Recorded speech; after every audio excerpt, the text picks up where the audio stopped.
Greetings, beautiful souls. All is fabulous in the land of imagination.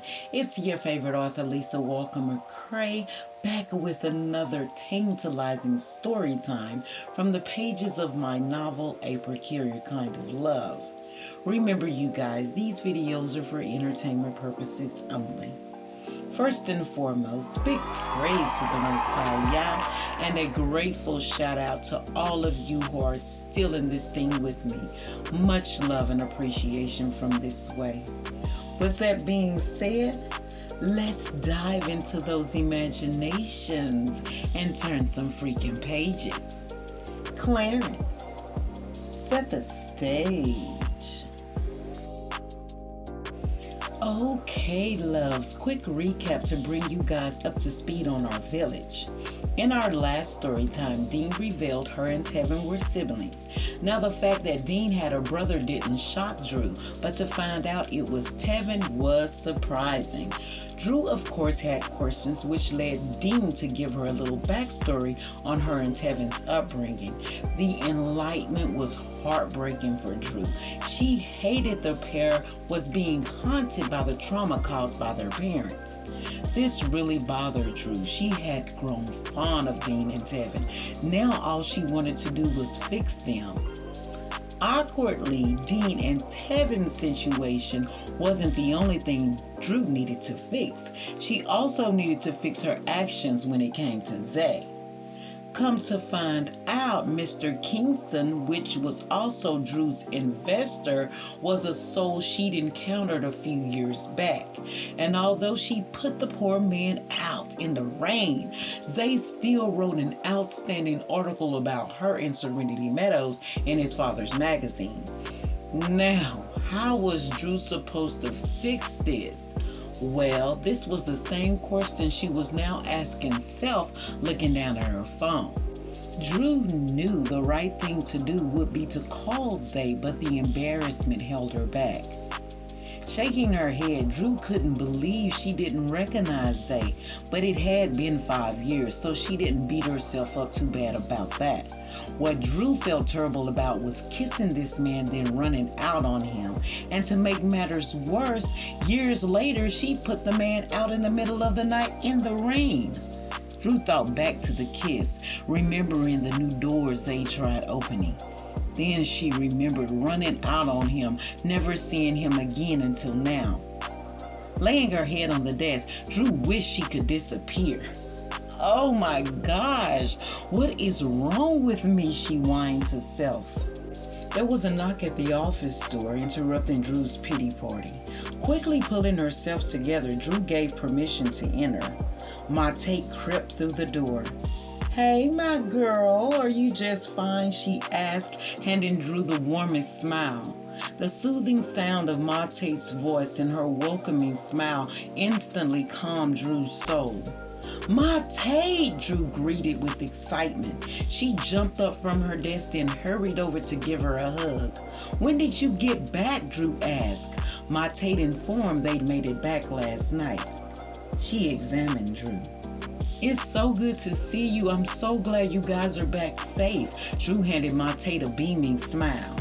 Okay, at this point, Mate was a tad bit shocked by Drew's perky spirit. "Drew, are you okay?" Mate asked again, this time out of curiosity.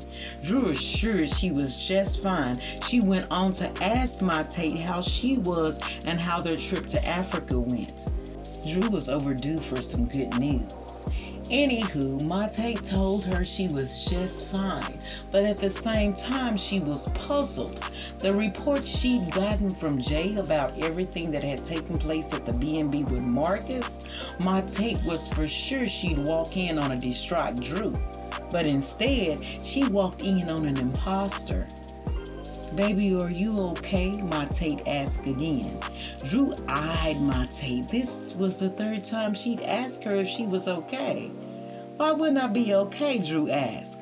Mate told her Jay told her what Marcus did, and she just knew she would have to come home to damage control.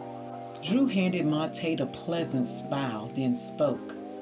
Yes, there was a lot that went on around here, but I must admit, with your lectures and your teachings, we pretty much handled everything ourselves. Drew thought about saying, well, there's still some things that need to be handled, but we're not going to talk about that just yet. My Tate was pleased to know everyone had finally learned to deal with life's trials and tests independently, but the thought of them not needing her grabbed at her heart. Well, I see I wasn't needed much around here. My Tate displayed sad eyes.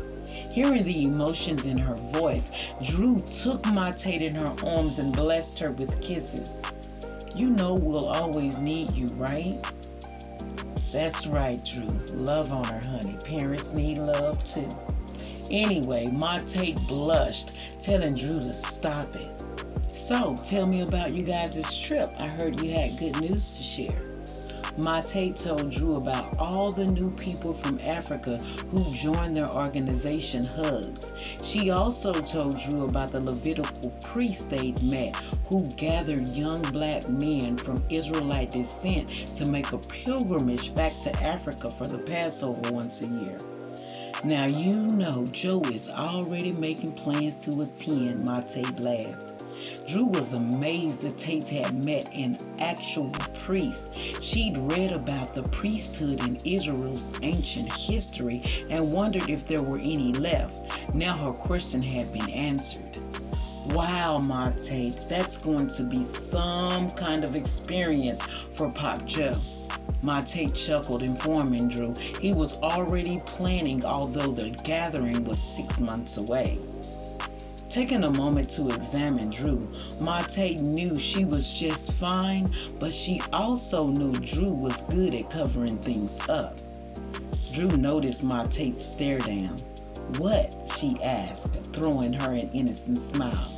My Tate asked Drew to join her in the bay window in hopes the non-judgmental comfort zone would allow her to open up. Once comfortable, my Tate rubbed Drew's back, giving her time to receive her affection. Talk to me, sweetness. What's going on with you? My Tate opened the floor for conversation. Meanwhile, Dean was on her way out to the tool shed in search of Tevin. She had to make sure he didn't offer Drew any more information than she'd already provided. Dean felt the pick-outs of her and Ethan's story was enough for Drew. For now, anyway.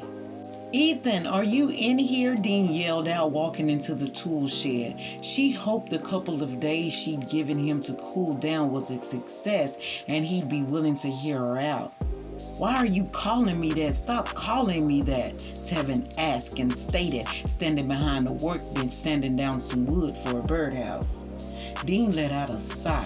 Rubbing her hands together nervously, she asked Ethan how he was and where he'd been. Tevin kept his cold shoulder visible, responding with a quick "I'm fine" and a short "I've been around." Approaching Tevin, Dean expressed how worried she'd been about him. Yeah, really worried. So worried you started a whole new life out here in Promise, Tevin expressed. And stop calling me Ethan. Dean asked him why when that was his name. She then walked over and palmed his face. You're never going to escape her. She's your mother, Ethan. Tevin pulled away from his sister's grasp. He then took his gloves off and set them on the workbench.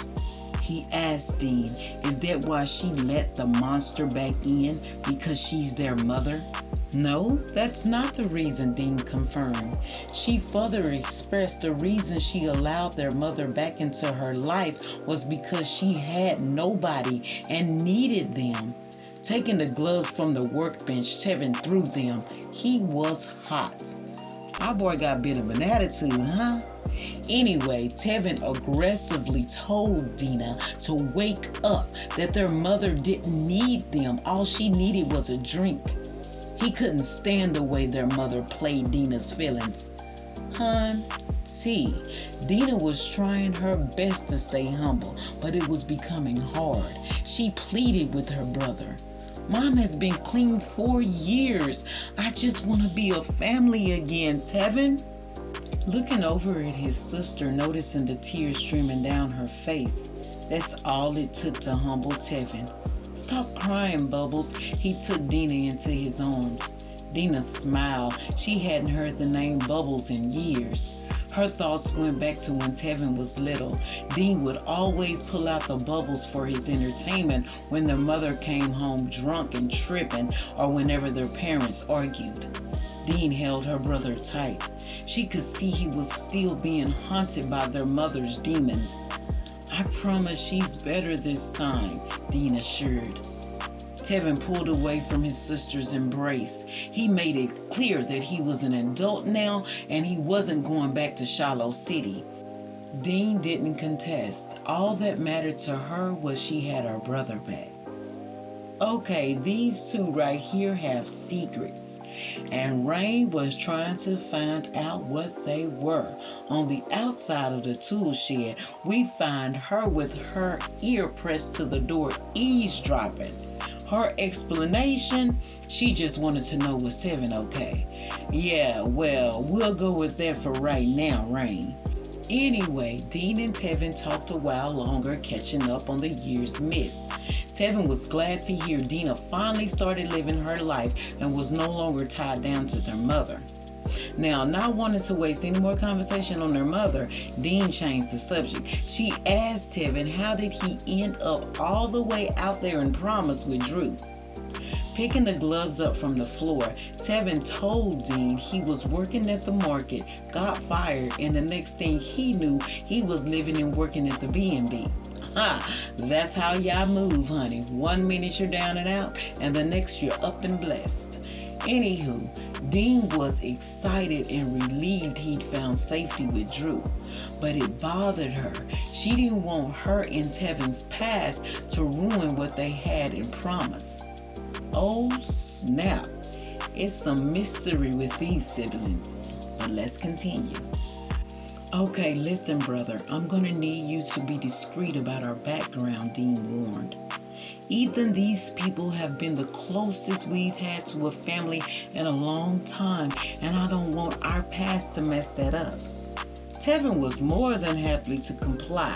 Just like his sister, he was eager to keep the peaceful lifestyle as well.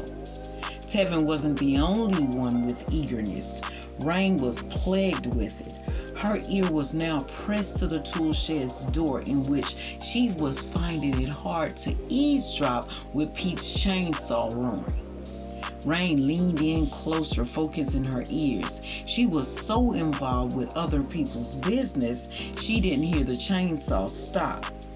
Rain was all up in it, honeys, getting an earful. This girl was so involved, she didn't hear Pete walk up behind her. You shouldn't be listening to other people's conversation without them knowing. Pete's thunderous voice summons Rain's soul from her body. He scared the piss out of her, literally. Rain had no words. She ran off. The bathroom was her mission now. Pete chuckled. The sight of Rain running off, clutching the crotch of her pants was something to see. He'd never seen someone run so fast. That's what a little nosy butt gets. I know Pete enjoyed that. And I pray you guys have enjoyed this story time. Unfortunately, that's the end of it, but not this chapter. So do me a favor and meet me back here at Imagination Station for the conclusion. It'll be more than what you bargained for. Until then, remember this. If you have no critics, you'll likely have no success. Malcolm X. Y'all bless this reading and yourselves. Smooches.